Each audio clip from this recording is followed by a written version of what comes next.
I believe that you are the expert in snakes and toxicology, venomology in Pretoria, or maybe even in South Africa. And there are so many snakes out there. Can you tell us how, doing this course is going to help us to decide who needs antivenom, who doesn't need antivenom, wrap our head around the vast number of snakes that we may encounter? Look, South Africa has got a vast number of snake species, about 170 snake species. Out of that 170 snake species, it's not necessary for healthcare practitioners to know every single species. It's more important for them to know the critically important venomous species.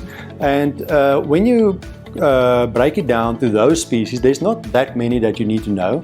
And in this course, we've got excellent mnemonics. We've got 1, 2, 3, 4 mnemonic.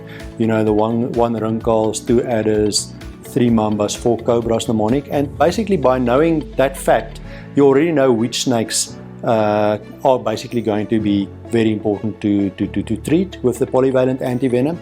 I think in the course we also really dissect into when we use the syndromic approach, which is most of the time, but also the important role of snake identification.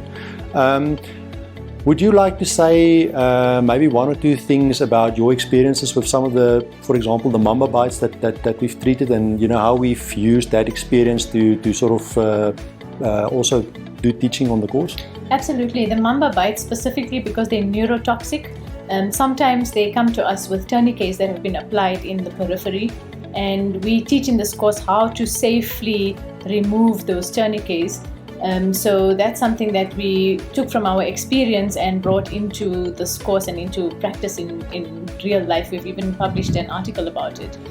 Also with cytotoxic bites, we use ultrasound to measure the compartments, and that can help us to differentiate whether it's a true compartment syndrome, which is very rare, versus a pseudo compartment syndrome.